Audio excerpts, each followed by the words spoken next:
Welcome to this comprehensive administrative briefing on the strategic management of your Social Security benefits. The Social Security Administration does not apply a uniform set of regulations to every citizen. Depending precisely upon your year of birth, your designated full retirement age varies, your statutory claiming options differ, and the procedural errors that can permanently diminish your monthly distribution are distinct. As we navigate the fiscal year of 2026, a significant number of individuals across several age demographics are either receiving substantially less compensation than they are legally entitled to, or are on the verge of executing an irreversible statutory decision. This occurs primarily because there is a lack of clear individualized explanation regarding how these institutional policies intersect with specific financial profiles. Today, we will meticulously dissect these regulations. I request that you identify your specific demographic group and examine the exact provisions that govern your situation, ensuring you possess the precise knowledge required to verify your status and take appropriate corrective action. Before we evaluate the specific age brackets, it is critical to address why maintaining an updated understanding of these structural policies is vital to your long-term financial security. The underlying framework governing Social Security is subject to persistent legislative and administrative adjustments. Factors such as claiming thresholds, maximum earnable income limits, Medicare premium surcharges, and overpayment reconciliation policies are constantly recalibrated. When these systemic updates occur, the Social Security Administration does not issue personalized notifications to your household. Instead, the institution updates its operational policy and operates under the legal presumption that the public is already compliant and informed. The primary objective of this presentation is to isolate those complex regulatory shifts, analyze what they signify for your specific financial portfolio, and deliver this analysis to you well in advance of statutory deadlines to prevent irreversible errors. Every demographic group examined today is facing a distinct regulatory event in 2026 that directly impacts their financial outcomes. Let us begin with our first demographic division, which comprises individuals born between 1943 and 1954. If you belong to this group, you are currently between the ages of 72 and 83, meaning you have likely been participating in the Social Security system for a considerable duration. Because your designated full retirement age was 66, a prevalent assumption within this demographic is that your benefit structure is entirely static and requires no further administrative oversight. However, this assumption is currently resulting in substantial monthly financial deficiencies for a notable percentage of beneficiaries. The initial component that demands immediate verification is whether you are drawing from the optimal benefit record. A mathematically significant volume of widows and widowers within this specific age spectrum continue to claim their independent retirement benefits, scenarios where they would achieve a higher monthly yield by transitioning to their deceased spouse's earnings record. Conversely, the reverse scenario can also occur. A survivor benefit can encompass up to 100% of the primary insurance amount received by the deceased spouse, a figure that is frequently much higher than the benefit generated by the surviving spouse's independent employment history. If you have experienced the loss of a spouse and have not formally requested the administration to execute a direct comparative analysis of both accounts, you may have been unknowingly forfeiting legitimate revenue for multiple fiscal years. To rectify this, you should contact the Social Security Administration directly at 1-800-772-1213 and formally request a concurrent evaluation of both records. The secondary administrative consideration for initial demographic involves Medicare enrollment, specifically regarding the income-related monthly adjustment amount, commonly referred to as the IRMAA surcharge. If your modified adjusted gross income experienced a temporary escalation in preceding tax years due to a non-recurring financial event, such as the sale of real estate, a structural Roth IRA conversion, or a capital gains distribution, Medicare may continue to assess an elevated premium based on that outdated historical data. These IRMAA surcharges can impose an additional financial burden ranging from $70 to nearly $500 per month on top of your standard Part B premium obligations. Fortunately, the administration provides a formal appellate process through Form SSA 44. This specific document is legally designed for beneficiaries who have experienced a significant reduction in their modern income due to an officially recognized life-changing event, including retirement, spousal loss, or a cessation of income-producing property. If your current monthly expenditures for Medicare Part B exceed $185, it is highly advisable to initiate a formal investigation into the underlying calculation. We now transition to our second demographic division, consisting of individuals born between 1955 and 1959, who are currently between the ages of 67 and 71. In 2026, this represents the most logistically critical group because the governing mandates shift precisely with every single birth year within this spectrum.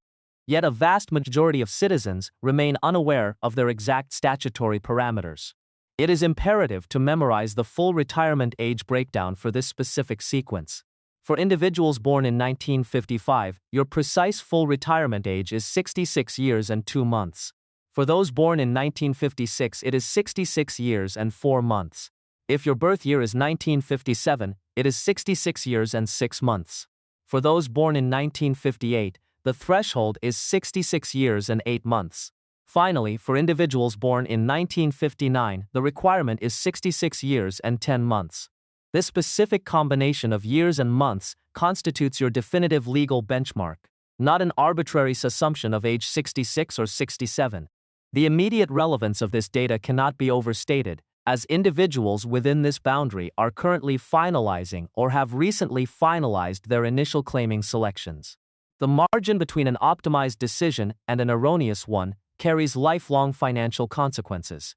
If you elected to claim benefits at the minimum age of 62 while maintaining a full retirement age of 66 years and 6 months, your monthly distribution was permanently reduced by approximately 25.8%. On a standard baseline benefit of $2,000, this translates to a loss of $516 every single month for the duration of your life, accumulating to a net deficit exceeding $123,000 over a 20-year horizon. The administration will not offer a preparatory warning prior to processing this application. For those within this 1955 to 1959 demographic who have deferred their claims, it is crucial to recognize that for every month you delay filing beyond your full retirement age, your benefit increases by 0.2% permanently. This yields an annualized guaranteed increase of approximately 8%. Between the attainment of your full retirement age and the terminal age of 70, you can systematically accumulate an enhancement ranging from 24% to 32% in permanent monthly revenue, depending on your exact date of birth. Applied to a baseline of $2,000, this strategy can yield an extra $640 per month, sustained indefinitely. Furthermore, for beneficiaries within this group who are concurrently engaged in active employment while receiving benefits prior to reaching their full retirement age, the statutory earnings scrap test is active. In 2026, if your earned income from wages or self-employment exceeds the threshold of $23,400, the administration will temporarily withhold $1 in benefits for every $2 earned above that specific limit.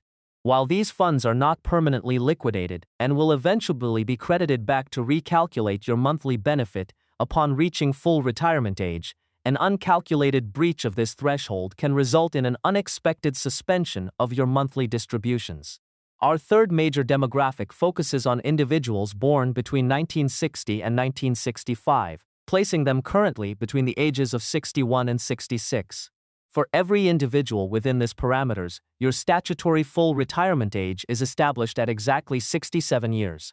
At this juncture, the primary focus must center on understanding the precise financial ramifications of filing for early distributions.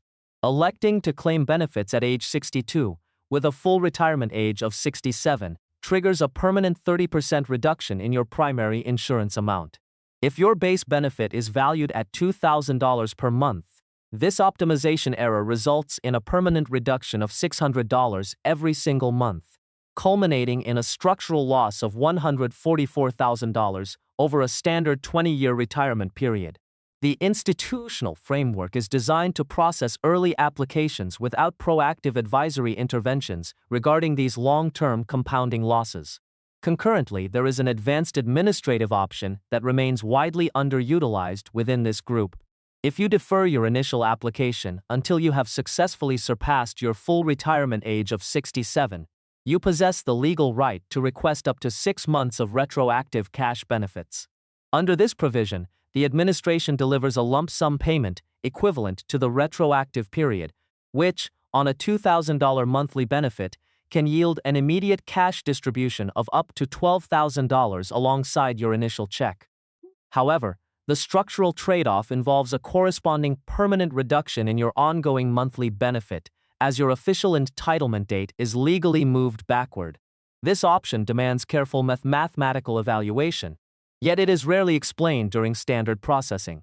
For individuals in this bracket who are 5 to 6 years removed from retirement, your primary directive is to audit your documented earnings history.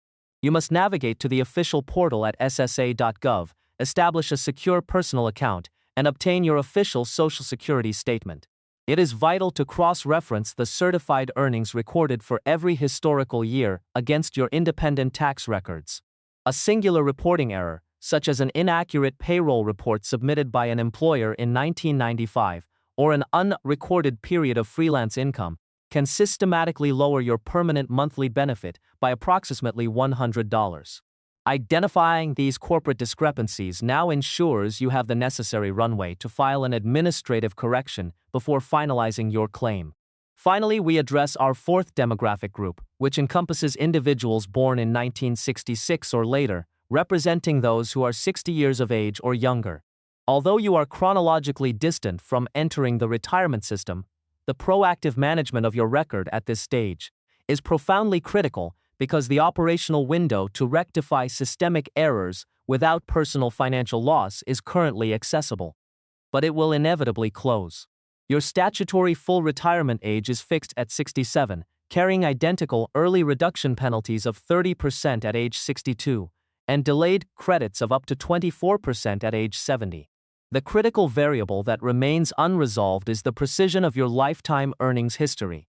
The administration has compiled your payroll metrics continuously since your initial entry into the labor force, based entirely on document transfers from external employers. Throughout this multi-decade process, the probability of structural data entry errors is high. If you participated in the workforce during the 1980s and 1990s, an era characterized by manual data entry and decentralized paper payroll processing, there is a statistical likelihood that your permanent record contains at least 1 year of miscalculated earnings. Rectifying these legacy errors requires contemporaneous documentation, which becomes exponentially more difficult to retrieve as time progresses. Historical tax reductive forms and legacy pay stubs must be audited now. By accessing ssa.gov and utilizing the official correction protocols, you can update your earnings history without cost, permanently safeguarding your future baseline benefits. In summary, every generation faces a distinct administrative mandate in 2026, and taking deliberate, informed steps to audit your standing is the definitive mechanism to secure your complete statutory entitlements.